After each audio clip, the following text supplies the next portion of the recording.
Hi ma'am boy ki channel taram no cherry do si khoi namani khoi ni singa si mubang to ge tori ni aba si ngasi di chicken na thongi challenge to doi ni aba do nong mu chu shalak na ha lep na dei re cha ba ya dana nong chu shala mina do hajik nong di khara hangre do siga chicken thongba le re do gi sina mi sinju ni do punishment ju yaw ye ba punishment si di kon na sum mayam mina rasi do hajik cha na ba to ra ge Horasira. Ready? 1, 2, 3. Vậy hợp chân là kìa. Cút xe. Yết nì. Mobile là front camera oi bagi le koi na urang mani aba. Lo ba kuju ham na loi re khoi ni. Ta na ba to ra ge. Kana na ngam dori ba khang de. Ngam na ba di hot na ge.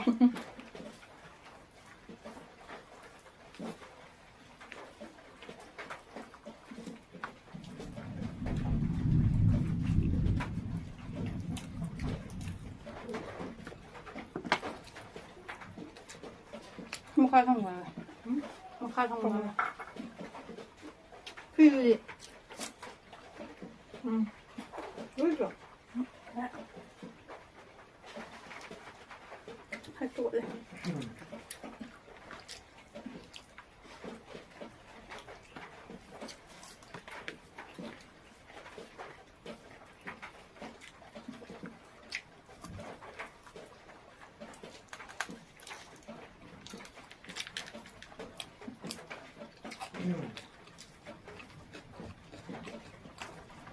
Không được. Anh không được bây giờ đi. Phải xin băm đi.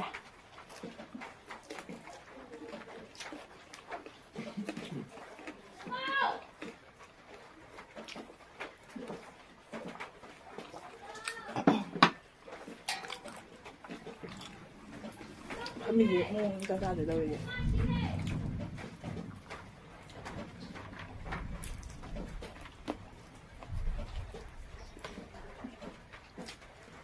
Không lên được. Răng chào rồi dạ. Răng mà học ăn không được. Nóng mọi người cho rồi.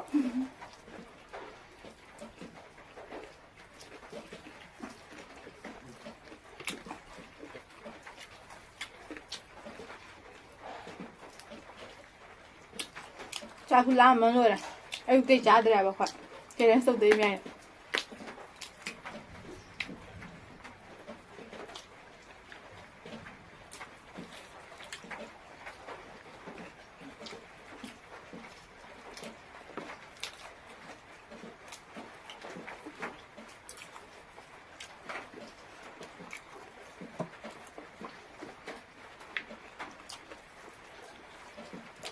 Lim hơn bây giờ nó đã bị Rồi rồi. chỉ lâu lim hơn nhà đã bị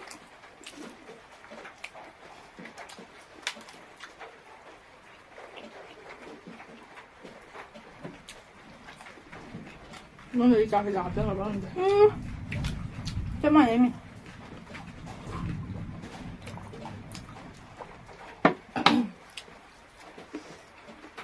có làm nữa rồi đấy, tiền đi.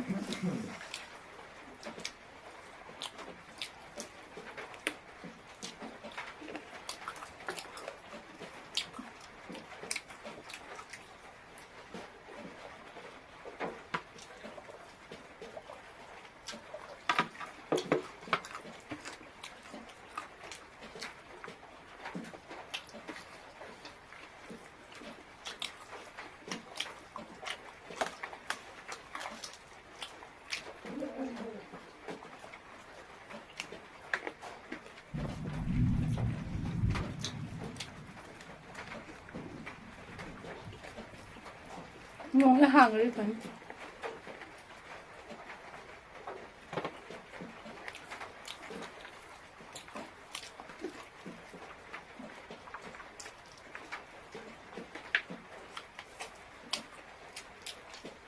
Tôi bảo tôi đâu có được có làm rồi.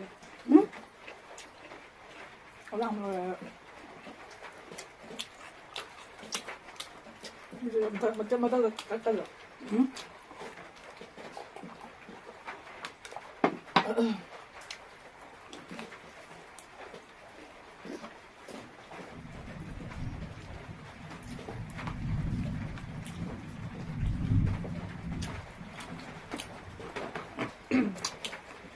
농이 말고 얼마?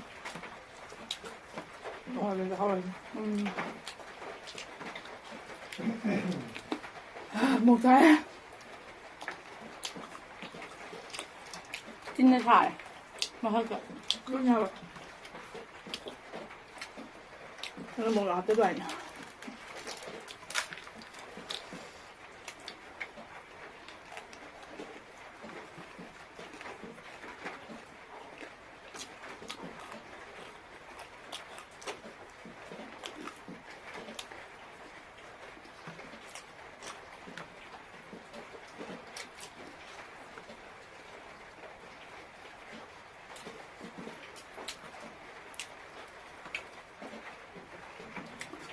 진짜 잘 알겠다.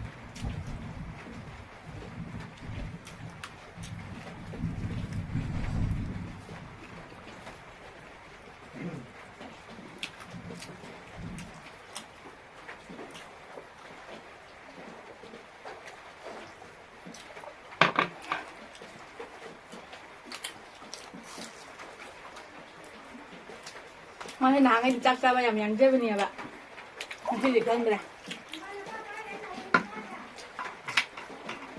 Cái này mình bằng luôn rồi nè.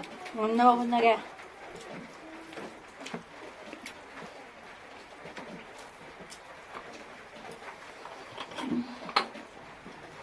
뭐 다 입어.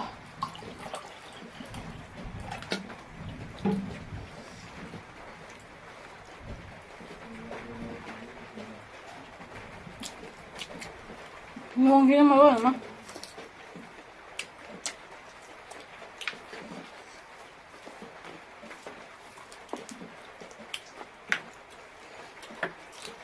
풋풋한 걸 꺼내다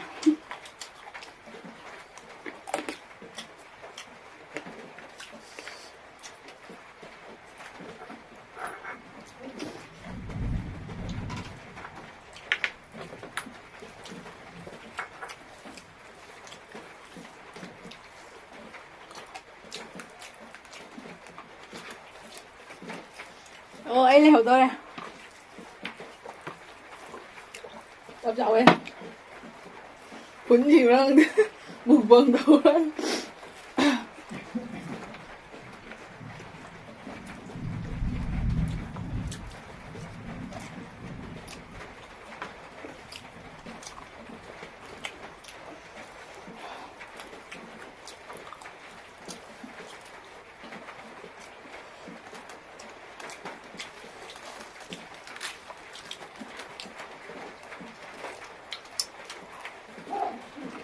이거 이 짝이 안 먹어 한대 일장이.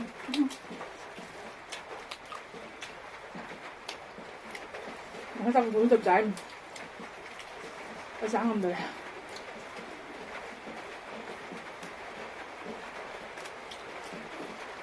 그냥 먹어 엄마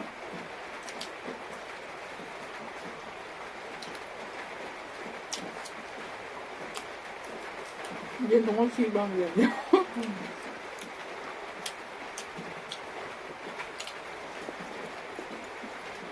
야 빵 시간이야 검은데 딸에 그러는데 우리 꼴 먹느라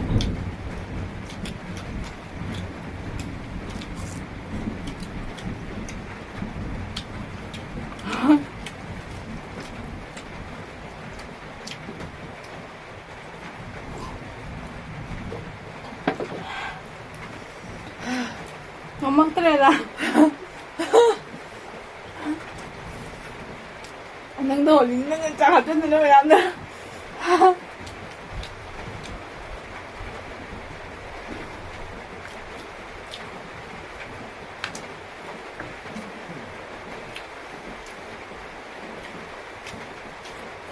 뿌닝 거 파래 Chẳng hiểu ra nào được không? nó kêu 뿌닝 nha bạn Rồi.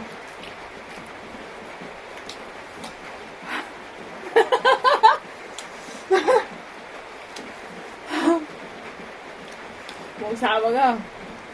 뭐 가봐가 볶은 데 넣어가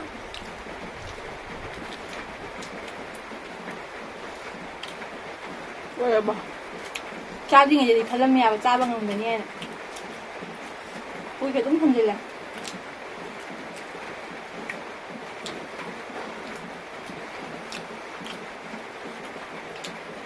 Sao được?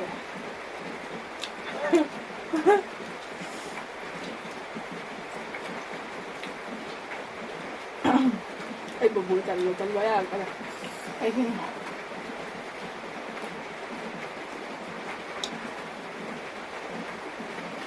Bùi ra là gì? Bùi ra là. Ê, con này. Bùi ra là gì?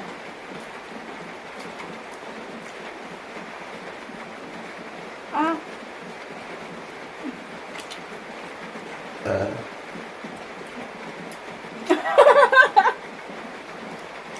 Yaadre putre. Changwa yaadre. Cái gì mà luôn rồi ba.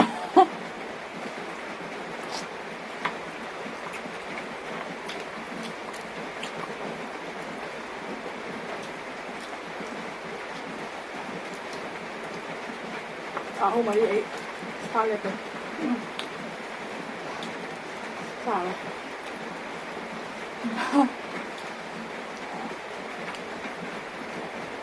Tao không nhiều quá.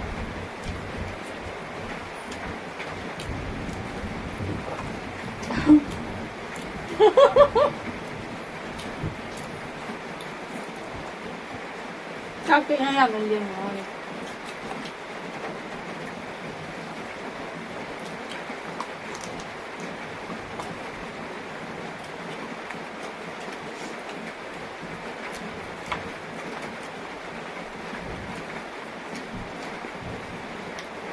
Như là bánh chanh này ngon dữ. Con này thì tăng trao bây giờ ngầm thì mình có bánh chả này nó không đi. Ay, pwede lagi ng bra. Chắc sẽ in jam ya ba nang mali. Bánh đi. Bánh ta thêm nhiều răng nè. Nati he, hajik liam ba dahay ba? Oo. Nuna po ba sa ina oy bro ba hindi. Ay nga bro. Chan re mabuka. Mabuka ro. Chắc sẽ mana liya ba liam ba sila. Ay na yam na liam ne. Ay dum po jara ga.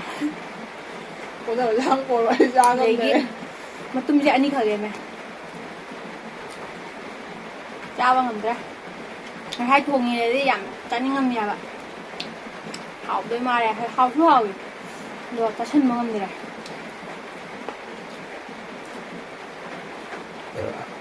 Mình gặp thật cái còn cũng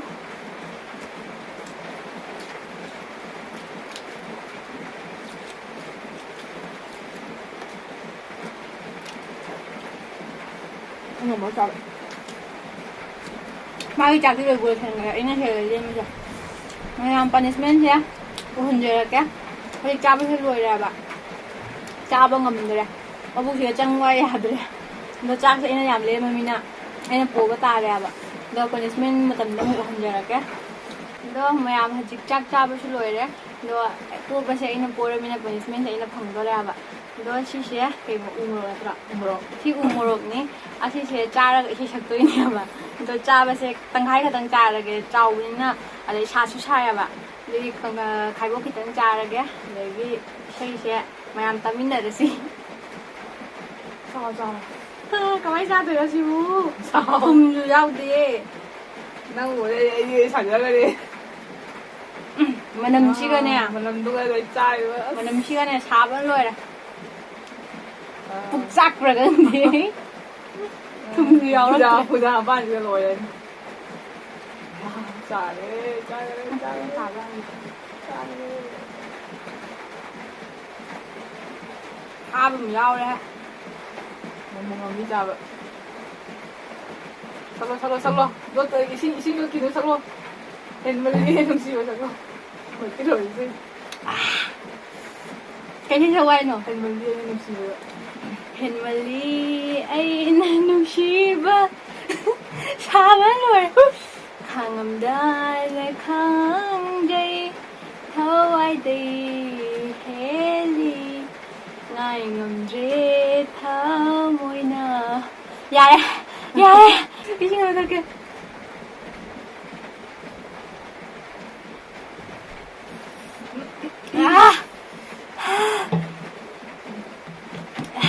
Mari bật liền Sao? Mục vâng ta đi là trao ở trên mục vâng.